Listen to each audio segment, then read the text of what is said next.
Hi, everyone.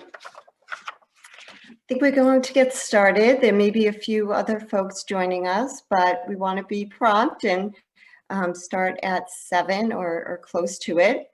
Welcome. I am Lori Ryan. I'm the NF Northeast Board Chair and a longtime parent volunteer. We all recognize the challenges that COVID-19 has had on everyone, and especially our students and the students' families. As everyone tries to navigate remote, in-person, and hybrid learning models in different ways with different challenges, we thought, being true to our mission, that we would ask Meredith Chambers to join us and to provide a webinar, which is entitled Remote Learning, What is Working or Not at Home and School. Really pleased to have Meredith here. Many of you may know her or working with her or your child, but Meredith's role is very important to the NF community in our students, and she is the education specialist in the multidisciplinary neurofibromatosis program at Boston Children's Hospital. And NF Northeast supports her role and are happy to do so. So without further delay, I'll turn it over to Meredith.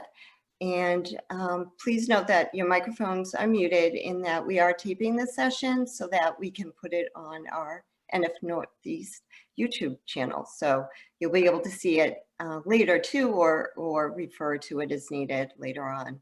So again, thanks for joining us. And Meredith, you can take it away. Thank you, Lori.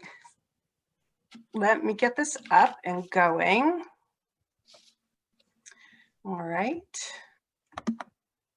Okay, already one slide ahead. Okay, hi everybody. Thank you so much for joining us. We're happy to have you here, of course. And I will be talking today, as Lori said, about remote learning, what is working or not at home and school. I think it's a very timely topic given COVID and all of that.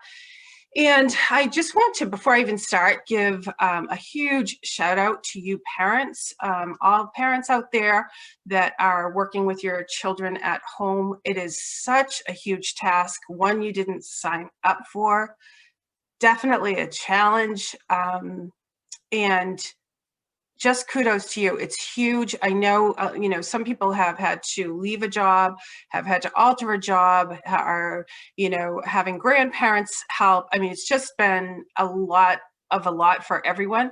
You've become instant teachers on top of parents, on top of running households, and it's huge. So thank you for doing that. It's a very big, tall order for all parents, and you're doing an amazing job. So yay you. So I wanted to give a shout out to you, of course. I do want to as well. I know some people have some challenges with the schools, of course, but I do, as challenging as it has been for you at home, it's an enormous task for school as well. There's so many behind the scenes things that are happening at school that most people don't know about, that have gone on to try to make things work remotely, trying to get enough computers to all the kids across the state, in Massachusetts in particular, we're talking about, and also, you know, having connection to Wi-Fi. That's still a problem. I know in the middle part of our state, there's some challenges with that, much less trying to teach children, especially the very, very young, from a computer. Just so challenging on so many levels. So I give a huge shout out to the schools as well. Every district, you know, is doing things differently according to their own rules and governance and all of that. So it's just been super challenging. In this state, while giving lots of guidance, isn't always super clear. So it's been a little bit difficult for some of the ramping up. So shout out to the schools as well. A lot of challenges for them. And then of course, the biggest shout out to the kids. This is not, I'm sure, how any child wants to start school, is being remote. I think it's very difficult for the kids emotionally, absolutely academically. We know it's not sound practice to have them out of the classroom, but COVID has thrown us all a curve. So this is hopefully you'll get some good ideas out of this. Maybe if anybody from schools are watching, they might get some ideas out of this. A lot of this, well, all of this has come from you, and I just have put it up on the screen. So let's get started. So the first thing I want to do, where not all of you have a child necessarily on an IEP or a 504 plan or know what DESE stands for. I didn't even spell education right. That's not good. Anyway, DESE is the Department of Elementary and Secondary Education. We refer to it as DESE all of the time because all the acronyms in special ed in particular, in school in general, are very long. The acronyms are short, the words are long, so we call it DESE. You'll hear me refer to them a lot. An IEP is an individual education program, and that is part of the special education department where a child would receive services from special education. And then a 504 plan. This is it's much too broad, but just so you get an idea of what it is, it's part of the civil rights law, and it guarantees rights to people with disabilities. So you'll hear me refer to those as well, just so you're aware of what those mean.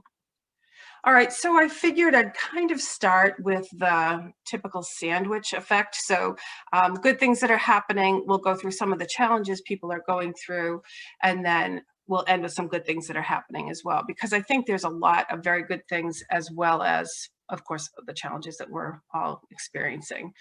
So our first good thing is for the first time, this is from one of the parents, I've had enough time to actually see the strengths and challenges my child has. So I've heard this actually many times now. I think it's been such a help being remote, because usually when you start a school year, your first interactions with the teacher oftentimes are during parent conferences, which is usually around now. And you don't always have the best idea of how your child is doing in school or where their strengths are or what their challenges are. You go to these meetings at school and all of a sudden you're meeting the teacher maybe for the first or second time. They're going over quickly, what they're seeing with your child. You don't necessarily have the exact same take because you're not with them in school or during the classroom time and all of that. And COVID has changed that. So now you can see all of this and actually can see where your child has challenges and can see where their strengths are. So, and you can see the teacher all of the time as well. So you really get a very good view now of how school runs and what your child is going through. And you're getting to see how your child learns and how they learn at home, not just via homework. So I think that's a really good thing that's happened through COVID. Another good thing, and this kind of flows right into it, is parents saying they're better prepared for meetings, which I have to agree. I've been to many, many meetings already this school year, and parents are coming to the meetings very prepared. If you've not been to a 504 meeting or an IEP meeting, they can be very intimidating, especially in person, because it's usually you. Sometimes both parents come, sometimes they bring a grandparent, sometimes an advocate, and then usually 8 to 10 or more people from the school are sitting around a table. So it can be quite intimidating. And it's not general knowledge what you should be bringing to a meeting or all the questions you should ask at a meeting.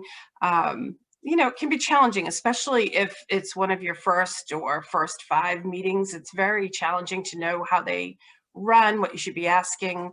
And parents are going in really prepared. And I think that's super helpful for the school, of course, so that they can kind of get right to the meat of things, and also for parents so that they can express their concerns with some really good knowledge behind it. So very happy about that parents are prepared. It's good advocacy skills.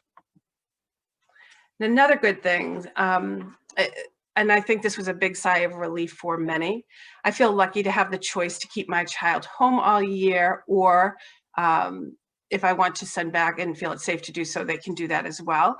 I think when DESE finally came out with the models that were available and giving the parents the choice this year to keep their children home if that's what they chose to do, I think throughout the whole state we felt a collective sigh of relief. I think so many parents were worried about, of course, COVID. Would sending their child to school be safe? Would they be sending their child to school with some type of, anything? Would they be bringing it home to the family? A lot of families have multi-generations living with them. So I think there were just so many concerns all the way around that it was a really good thing to have that as a choice. So I wanted to let you know too, I think not everybody really understands this, but I want you to know that if you've made the choice to keep your child home full-time, so remotely, and they're accessing school that way, and your school has gone hybrid, so your child could go to school if you wanted to, you're not locked into the remote choice if that's what you chose. You can send your child to school if you're feeling like it's safe, and vice versa. If your child is in school and you're all of a sudden thinking it's not so safe to be in school any longer, you can pull your child and have them now be remote. Schools need a little leeway if they're home and then going back into the classroom to get that set up on their end. Some can do it within a couple of days. Some require like a 2-week notice. It really depends on the district, but that choice is available. And I think it's something to think about as we go through. I know the COVID numbers seem to be going up in Massachusetts as they are across the country, but who knows, maybe in March things will change, who knows, and you might want to switch the way your child is learning. So that is a choice for you, and I think it's I think it's great that we have the choice. All right, let's hop into some questions. Are there any rights that support families requesting full-time in-person schooling? So just to be clear, I'm not a lawyer, so I would not be able to spout off all the law. I know some things that happen in Massachusetts. Just know that there's 2 sets of laws. One is the federal mandate, and it's under IDEA, which is the special education law, and it's tremendously filled with so many different nuances. So then we have our laws in Massachusetts, which kind of play off of the federal laws. And there are lawyers in Massachusetts, many of them, that only do special ed law. So they would be the person to really ask if you have a heavy duty rights question, what's your rights to do this or that. You can also seek it in other areas, and I'll show you that a little bit later. But let's just get to the gist of this question. So are there any rights that support families requesting full-time in-person schooling? So I'm not sure, the person that asked this, I'm not sure if they're talking about if their child is in general ed or special ed or on a 504 plan. So let me just hop into each of those scenarios quickly. So DESE, first of all, puts out the guidance on who can attend in school and when, who can attend full-time and when, and then they give the schools the ability to decide on their own, because it depends on the town or the city's Department of Health and whether they think it's okay to be in school, the school board and what they decided, parents and how they decided. So DESE gives the guidance, and they are always, especially during COVID, always anyway, but always, especially during COVID, is to collaborate and communicate with school.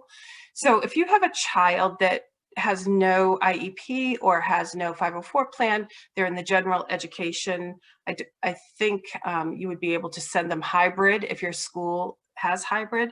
I think we have 248 districts across the state, and very few, I know there are some, but very, very few have all of their children back in school. So most are doing a hybrid model, and some are still remote except for special education. So you would have to ask your district if that's something that they could do for you if you need your child to be in school for whatever reason. And then if your child is on an IEP, and we'll get to this in a couple of slides later, but it's the only place where it's a little nebulous from DESE as to what to do. So if your child is on an IEP, they have to be considered high needs, and we'll go through what high needs are in order to attend what's considered full-time. Full-time for some districts might be 4 days because they might be closed another day. Some are doing 5 days completely in, some 5 days, but only mornings. It really depends. But it's preschool and that set of children, the high needs children, that get the first priority for full-time in-person schooling. And then as schools open up more or feel safer to do so, they will open it up to other cohorts of children who have special needs, and then to general education students. And some high schools are open to general education, but not the lower grades. It just really depends. Just know that schools would much prefer to have your child back in school than stay remote. It's not easy to teach remotely. They know it's not sound teaching to have them it be remote. So that is, just know that the schools want them back. It's just, there's a lot of behind the scenes to make that actually happen. As I mentioned, each school district is different. So I have had several parents call and say, you know, I live in this district, but the one right next door, which is only a mile away, their kids are going to school and ours aren't. You know, what can I do about that? Not really too much. If you're in your district, you have to kind of follow what the district rules are. And then if you're having a lot of trouble, and I've had a couple of cases like this where the child is just not learning remotely, it's very difficult for them to stay on task for whatever the reason may be. I think principals are pretty open to listening to parents and taking their concerns seriously along with the team and trying to work things out. So maybe it could be that the child could go a couple of days a week. It really depends on the model and how the staffing and all of that. So there's a lot to that. And the last piece is every child in Massachusetts, or really across the country, is really allowed to have a free and appropriate education. Free means free, and public school is. And appropriate is, there's many pieces to that umbrella of what appropriate means.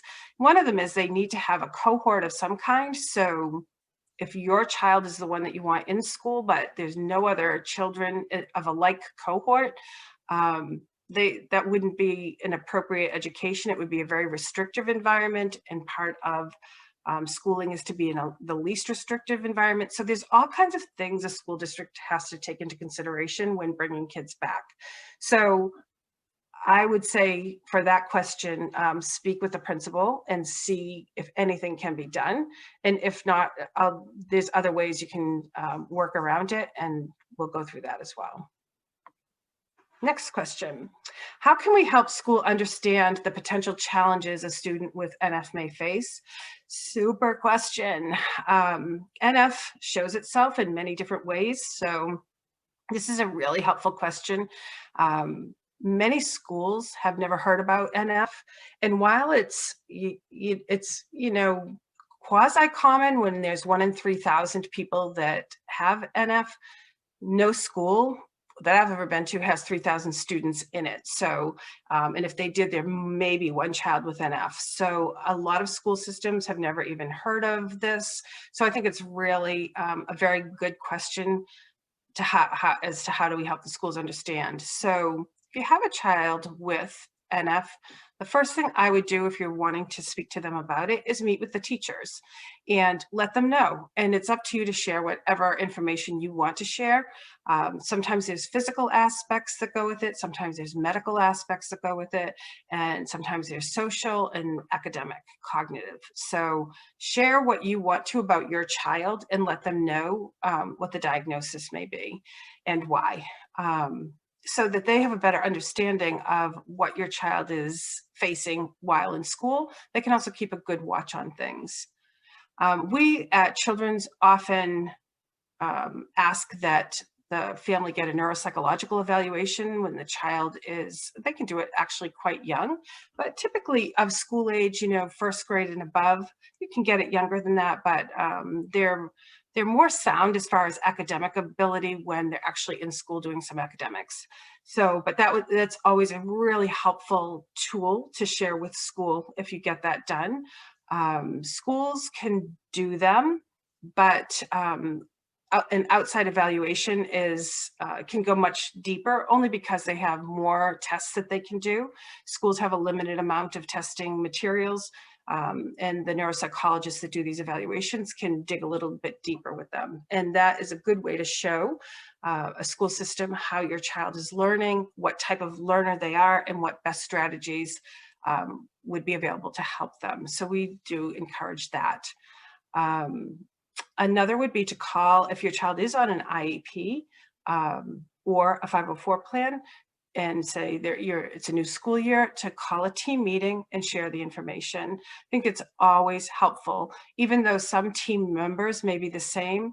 It's very helpful for the new team members to learn about NF and what it means, what it looks like, what it can look like, and what it looks like with your child. And never had a team say, oh, I wish we didn't know about that. They're always so appreciative to know the information. It just helps put the child together and maybe answer some question marks that the school team may have. And I always refer teams to, because I can explain it. I go to, school meetings and explain it to the teams, but it's also helpful for them once I've gone away to have some resources. So NF Northeast, of course, has a whole bunch of resources on their website that's helpful. And then CTF, which is the Children's Tumor Foundation, also has very helpful information. They have pamphlets for schools made up that are a quick read, but full of information and easy to understand. So that's also another good place to send school staff to take a look at what neurofibromatosis looks like. And then, of course, if you have a child that is a patient at Boston Children's Hospital and a provider from there refers them to me, I go to school meetings, attend them now online, and inform school teams that way. So there's a lot of different ways that you can get the information to schools. Another question. This is a very good question too. So can tutoring be paid for by the school district for remote learning? Really good question. So I've not heard that come up directly for remote learning. So I will answer it more from just in general. I think it would apply to remote learning as well. And you would think that that would be a simple yes or no answer.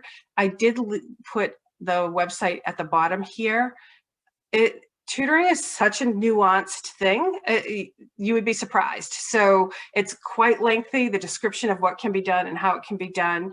And oftentimes you might see it on a special education lawyer's website, and they may say, read all of this information and then call us for more information. It's pretty nuanced. So I'll just tell you from my perspective what I've seen. So it definitely depends. And for certain, if it's medically necessary for a student to be out of school, meaning, say they had, this is an example, surgery and they were not allowed to go back to school for whatever the reason may be, for 2 months, they had to be out of the general population of school. School would have to get a tutor at that time. It would be up to the school's discretion on who that would be. And it would be decided with the family, depending on what was going on, how many hours. It definitely is not like a 6-hour a day deal. So I've never heard of a 30-hour a week tutoring. It doesn't work like that. But they would get tutoring. It would be paid for by the school district. And once the child was back in school, of course, it would end. So that's a yes. It can be paid for by the school that way.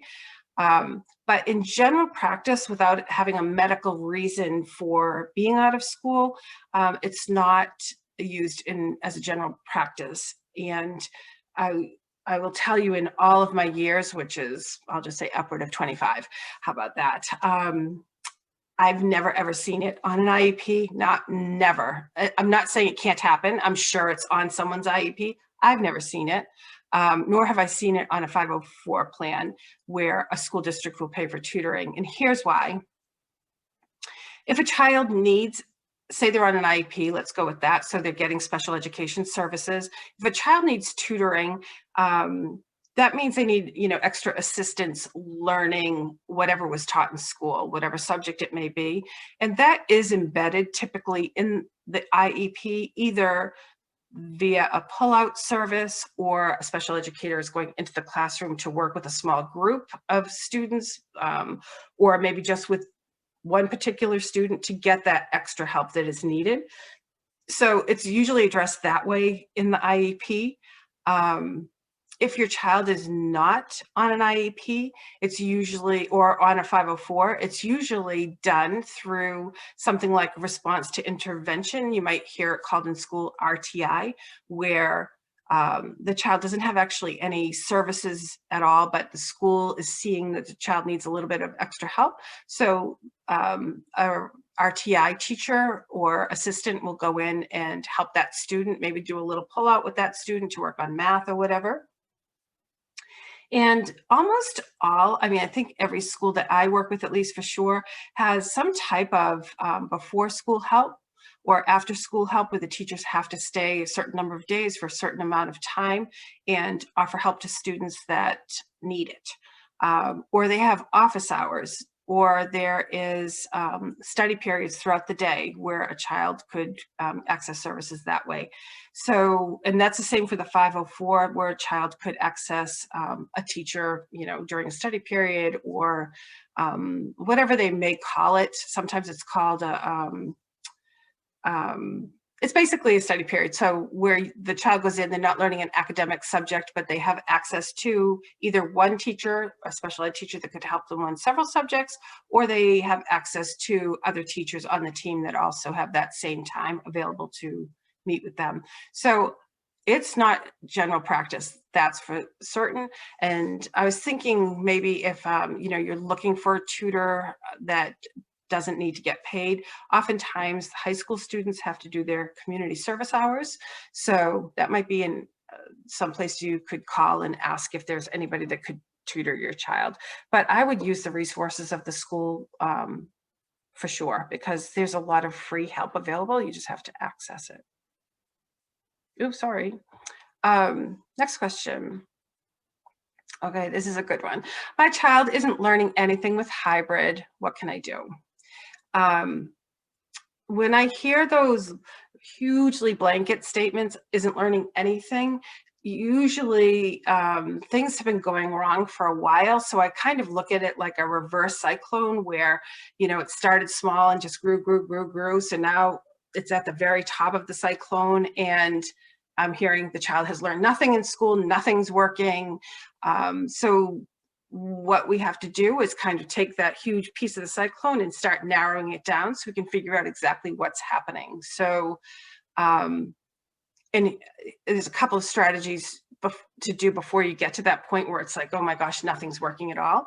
So narrow down the information. So take a few deep breaths and figure out, is it in reading? Is it in math? Is it in geometry, algebra? What's happening? So where is the breakdown? And usually you can get it narrowed down pretty quickly. And it may be across several areas, but usually there's one or two subjects that really stick out as not working so well. So get the information narrowed down. And let's say it's math. Let's just pick a subject that, you know, we've figured it out that math is really the core issue. And as farther down as you can get to that point in the cyclone, get down to that nitty gritty, let's do that. So it's super easy, not fun, but easy to keep a log. And this will help you to really pinpoint what's happening. So on a log, all you want to put is the date, easy to do. Okay. What day of the week it is. That's helpful because things rotate. You know, a Monday schedule may look different. A child might be on a 6-day schedule, so their Monday schedule only comes around once every 6 days. So the date, the day, what time of day is always helpful. Some students do much better in the morning than they do in the afternoon. Sometimes a last class of the day is where things are breaking down, and maybe the child has math every day last period. So keep the day, the date, the time. Who is the child with when all of this is happening? Is it a teacher? Is it a teaching assistant? Who might it be? Is it during a pullout time? And then what is happening? So all of that is super quick to do. And then what is happening takes maybe a tad longer. So maybe we finally get down to the issue is fractions are really a problem at school for this particular child. They can add them together with like denominators, but they don't know how to multiply them. They just can't get beyond the adding. So now we've got exactly what's happening. How are you seeing that? Are you seeing it in their homework? Are you seeing, that the child can only do 3 of the 15 problems that were assigned? That would be something you want to put in the log. Are they failing a test or several tests or a quiz, or are they getting very low grades? Does it look like your child isn't passing in the homework, but they're doing it? Like, what exactly is happening? And if you do this for approximately 10 school days in a row, you'll get to see exactly, super clearly what the problem is. And at that point, if you can wait 10 days, and if you can't, of course, do it earlier. But I always say start close and then branch out. Okay, kind of like with that cyclone, start really tiny and then branch out as you need to. Speak directly with that staff member where the problem is occurring and say, this is what I've found. And now you have some really good information for them. This is what I'm seeing. I'm guessing you're seeing the same thing. What can we do? What can school do to help my child? What could I do to help my child, especially with remote learning, because a lot of parents are helping. Always important to go right to the source. And schools, I have found 99% of the time are very willing to help. Sometimes they aren't, mostly they are. So it's really important to, communicate and collaborate. And if the problem keeps occurring and school hasn't been able to fix it through, say, response to intervention, some extra time with the child to try to get them to understand the concept, you can refer them for school-based testing. Over time, you can say, look, I've been keeping a record now for a month. Things are not getting better. He's actually getting worse at his math abilities. I think he needs to be tested to see if there's a problem beyond what I'm seeing. And if your child is on an IEP or a 504 plan, you can always call a team meeting, a reconvene meeting, and say, look, I've kept these records. I don't know what's happening. I've spoken to the teacher. It's not really changing. Is there something we can do as a team? And that's always another good way. That's one step beyond the teacher, always a good thing to do. So the logging, I'm all about logging. All right, next question. When in school, in person, my child is in a lunch bunch group, but is not remotely, why would that be? For those of you that don't know what a lunch bunch is, it's just a social group, and typically it could be at any level. At the middle and high school level, they may call it a social group or have a different name than they usually call it lunch bunch. Sometimes they do. But what it is usually a group of 2 to 4 students. Usually 2 of the students are having some social challenges, the other 2 are not, and there's always a adult facilitator who might open a conversation that would require, back and forth conversation, reciprocal conversation, or compromise, and playing a game of some kind. And they do their social skills that way. So for this person, this wasn't happening. Why would that be? So if your child is on an IEP or a 504, it should be happening. And I would go right to whoever the person is that facilitates that group and ask why it's not being done, because it needs to be. Anything that's on the 504 or IEP needs to keep continuing. That's not really an option not to have it done, and they can do it remotely. So I would reach out that way. If you have a child in general education that doesn't have an IEP, doesn't have a 504, but just, via a phone call to the parent, they're saying, oh, we have a, lunch group that they can come, when they need to come, or if there's an issue at hand, they can certainly come. That would be kind of like a nice to have option, but it's not written down as far as a legal document. So that would be more up to the school why it's not happening. I still would bring it directly up to the person running the group, but that would be more, at the school's discretion. An IEP and a 504 are not at the school's discretion. Those still need to be followed. And then, if you're really finding your child needs it or had it and no longer does, convene the team, or, like I said, speak to the person holding the lunch bunch group and say, I really need my child back in there. And if that doesn't work for whatever reason, then I would, go to the principal and ask if they could start a group back up again, or why was it shut down in the first place? That's a very good question. Next question.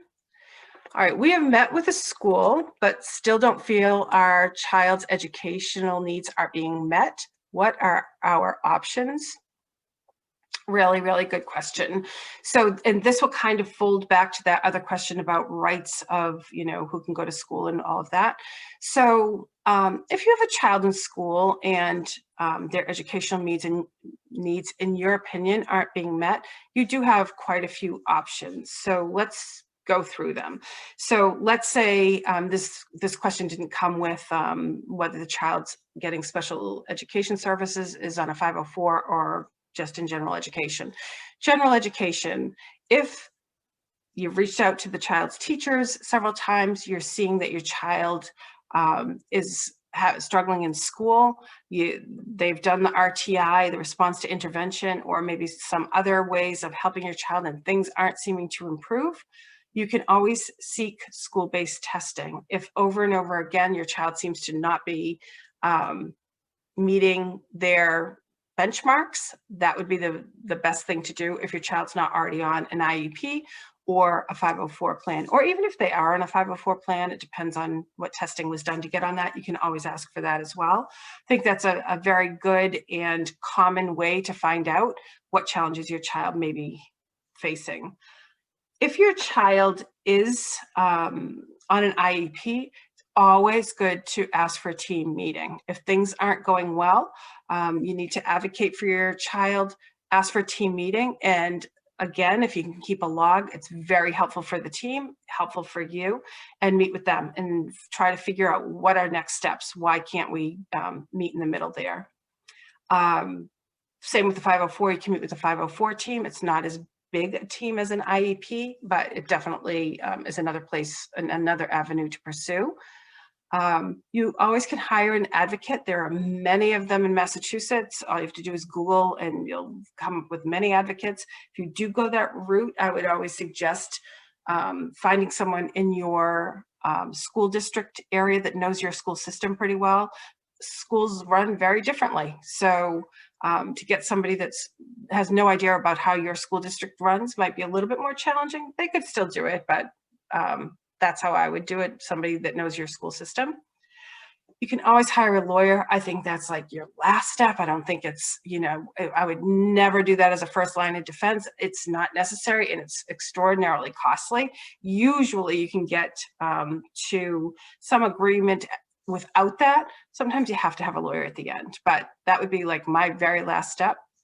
And then there's all kinds of other supports available. The Federation for Children with Special Needs, and I put the website there.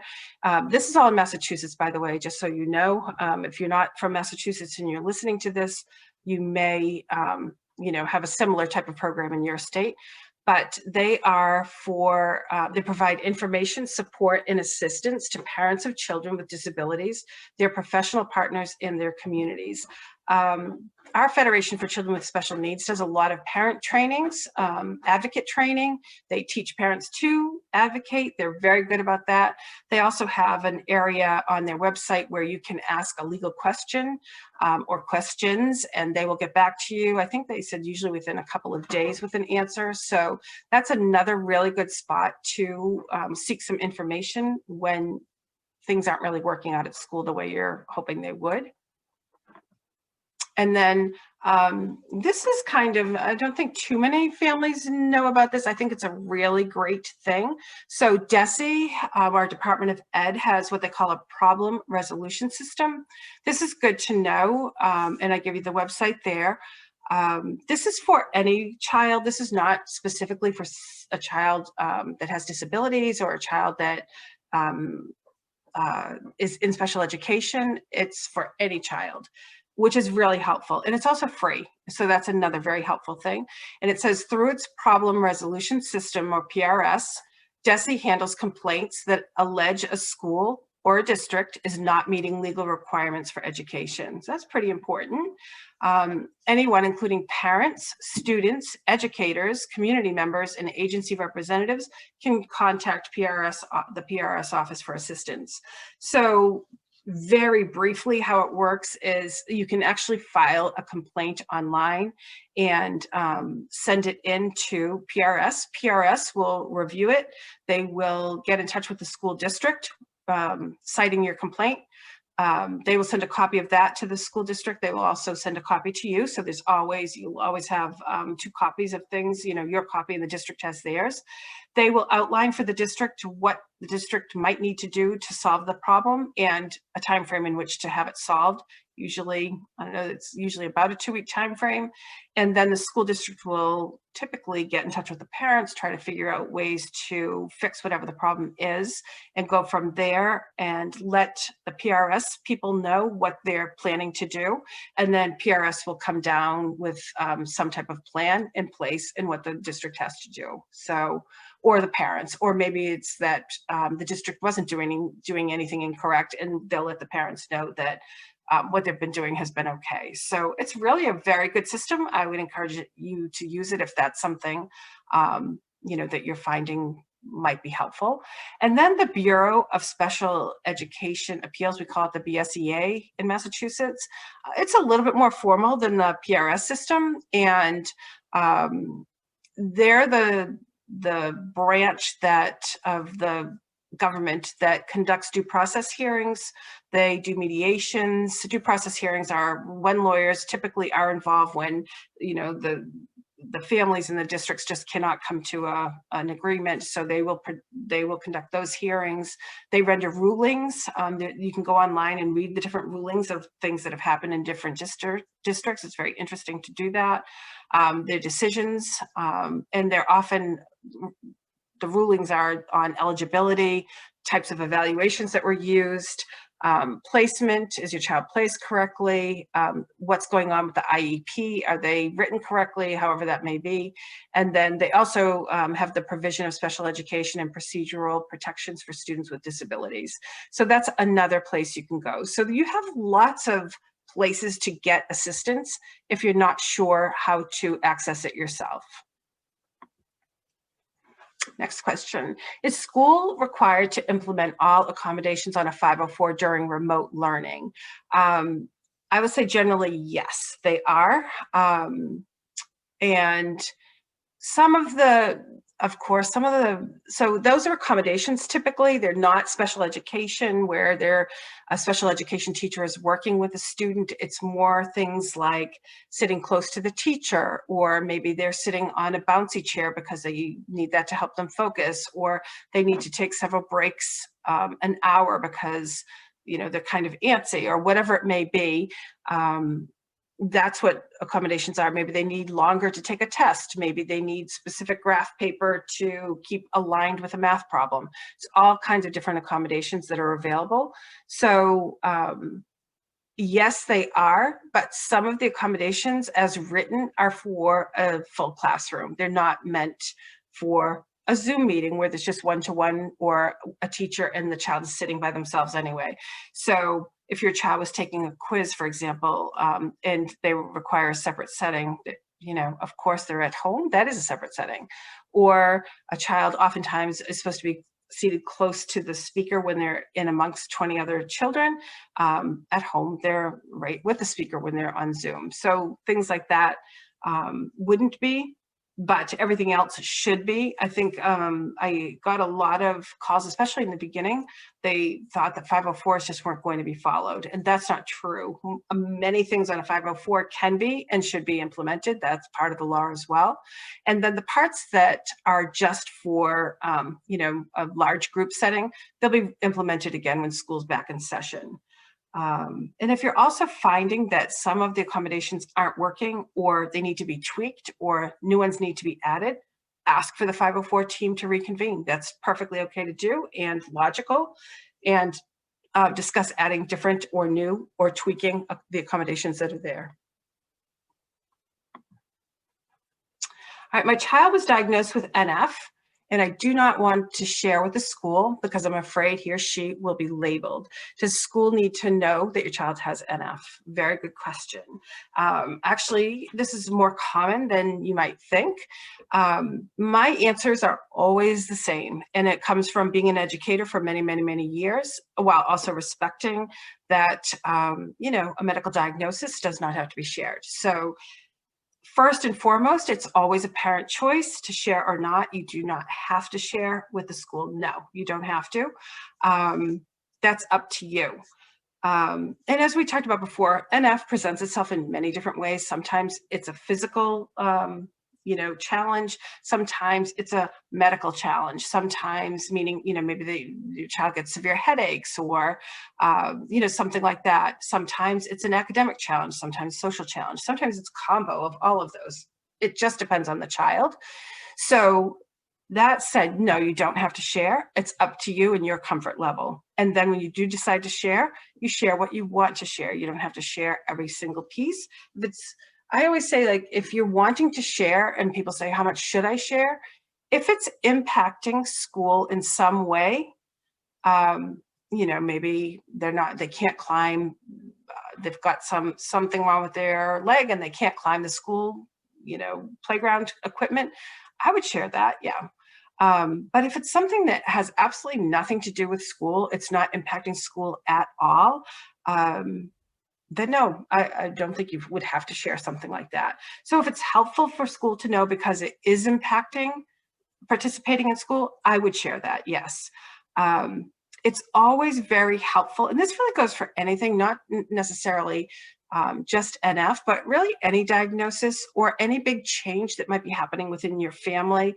It doesn't have to be a medical diagnosis, maybe a grandparent passed away, or maybe a family is separating, parents are separating and the child would be between two homes, whatever it may be. It's always helpful for school to know because it impacts school, and teachers are with your child many hours a day.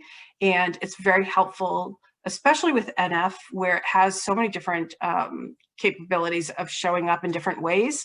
It would be very helpful for a team to know, the team of teachers to know what it is, what's happening, why is the child having executive functioning challenges when they are academically sound? Why, does it look like they can learn this, but they're having a real trouble learning how, say, they can read well, but they're not comprehending? Why is that happening? So yes, I think it's really helpful to share the information. And it's up to you how much you'd like to share. I do think schools are very appreciative of any and all information that is shared. I know too that some families are worried that perhaps they haven't told their child that they have neurofibromatosis, but they want the school to know. I don't know. I'm sure there probably has been, but I don't know of any incidents where a teacher slipped up and said something to the child when they shouldn't have. I'm sure it's probably happened. I've not come across that, so I'll have to say it's not common if it does happen that way. So that's a really good question, and one that comes up quite frequently with NF. I'm noticing my child fell behind in math last year, then COVID, and now is barely passing. What should I do? Again, really a very good question. And again, I don't know if this is, a child on an IEP or, a general education student or who that might be. But I, again, keep a log and meet with the teacher first and foremost every single time. I would say there's some history here. Last year, there was a big problem with math.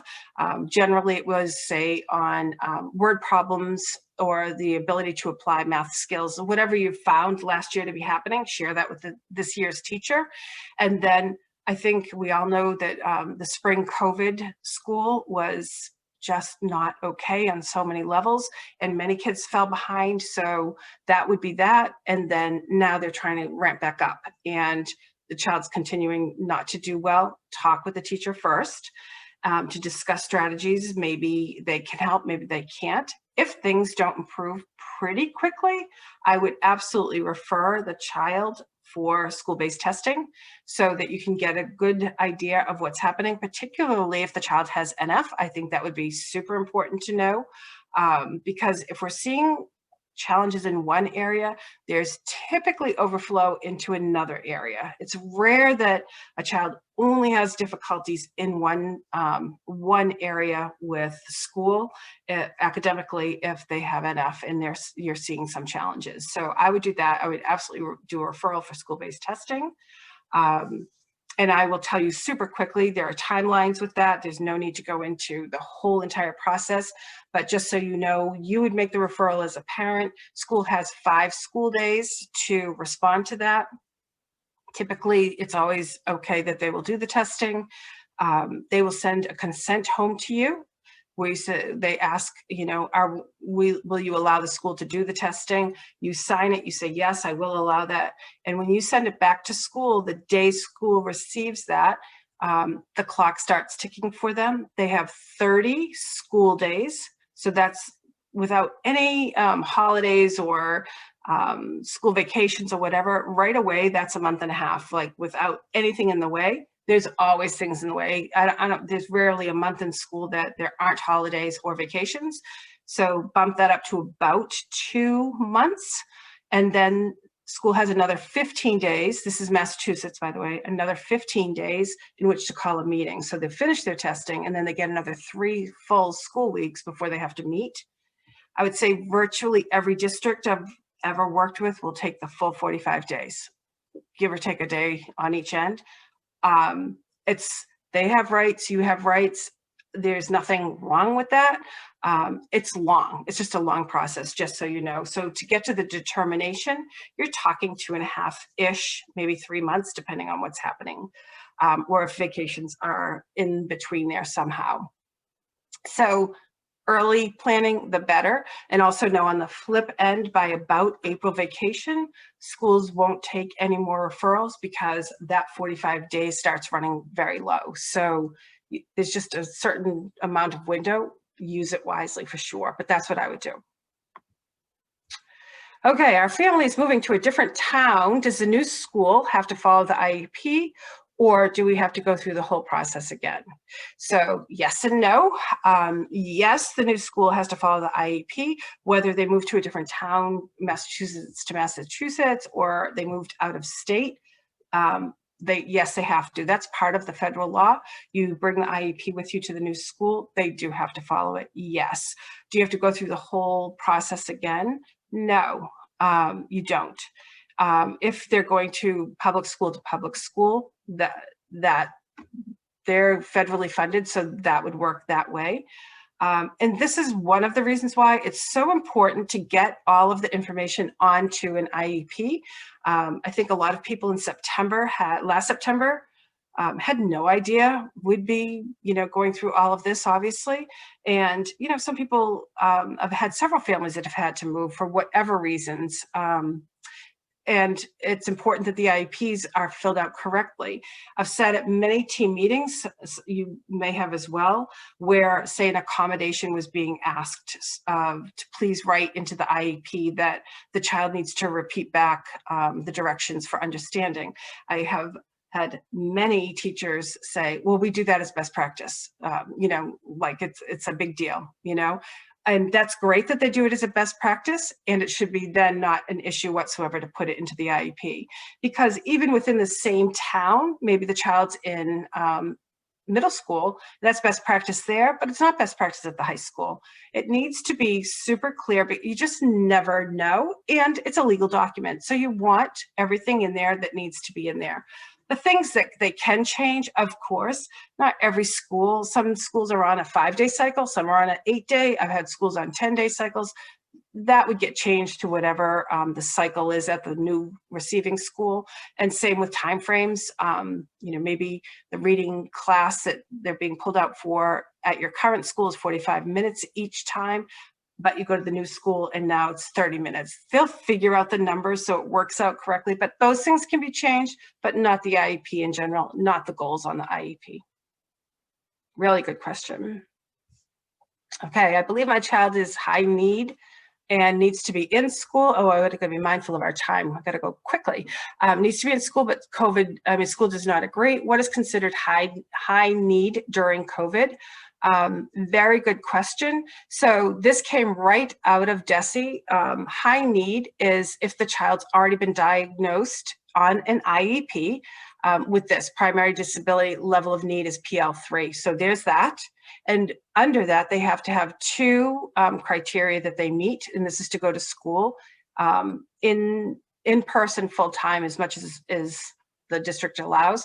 The services have to be provided outside of the general ed classroom when regular school's in session, or the service providers are special education teachers or related service providers like speech and language, occupational therapist, one of those people, or special education services are more than 75% of the student's school day.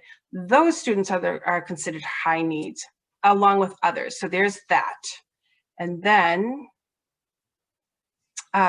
this, I highlighted this into a different color. This is the one that's a little bit questionable and is, for me at least, what I've heard from parents has caused the most trouble.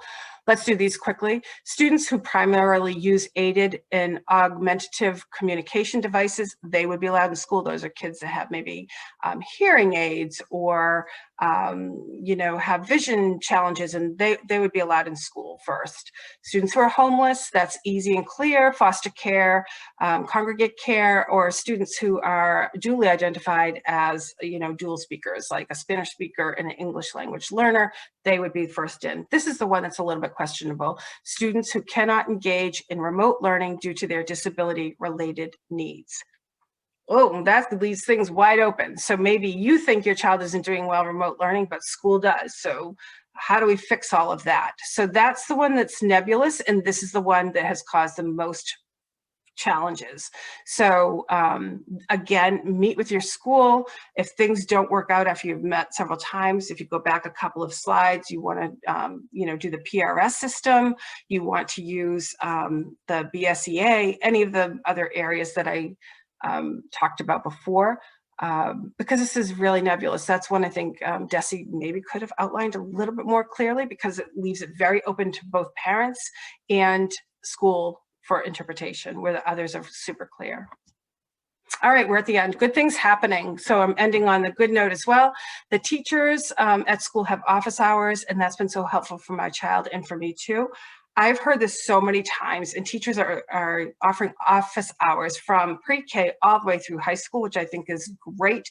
They let the families know, I'm available Mondays and Wednesdays from 2 to 4. You can call me, you can email me, we can talk via Zoom. Super helpful, because it lets the teachers talk to the parents, it lets the parents talk to the child and the teachers at the same time. It lets kids help clarify what's going on. Super helpful. I hope it lasts all the way through once COVID is over. I think they're super helpful. There's more flexibility in the day. I think a lot of parents are appreciative of that. Not every parent just has one child that they're working with at home. Many have many more than one child. It's challenging. So to have 2 children off doing something else because their day has ended while another student is finishing up a Zoom class, very helpful to be flexible that way. They can take their children out for walks or whatever it may be. I think the flexibility has been super helpful for families in general and for the kids in particular.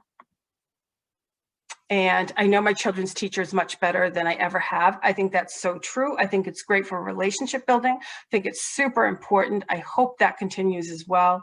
Oftentimes, like I said, parents didn't even meet the teachers until conference night, which is, November. Like your child's already been in school almost, heading on beginning 3 months. So I think it's really helpful that there's relationships being built. I think it's a great thing that's happening. And the takeaways for tonight: communicate. Desi wants you to do it. I want you to do it. Not always easy. Conversations that are difficult are not always easy to have, but they're necessary. I also am a huge believer in being collaborative. It doesn't always work. I mean, sometimes there are challenges that way, but the more collaborative you can be, the better it will be for you and for your child and for going forward. Always acknowledge what is working. I know there's lots of things that aren't, but I do think schools are doing what they can to do their best job. And we all, have things that we need to work on. School has things, being at home and parenting is not always the easiest job. Being a child's not always the easiest thing. So, acknowledge what is working. Keep a log. Super helpful. Super helpful. If you take anything away from tonight, keep a log and know there's a lot of help out there that's available for you. You have a whole list of things now of areas you can go to get help should you need it. Thank you so much. I really appreciate your time with us tonight. Thank you, Meredith, so much for joining us. We really appreciate your recommendations, your valuable insight, and especially kind of highlighting things that are good things that are happening. Lots of good So again, we appreciate it. We appreciate everyone who did attend. And if you have any other kind of topics for NF Northeast webinars, please drop us a line and let us know. But again, thank you. This was very helpful. I'm sure everyone found it that way. So again, thanks and good night, everyone, and be well. Thank you, everybody. I appreciate it.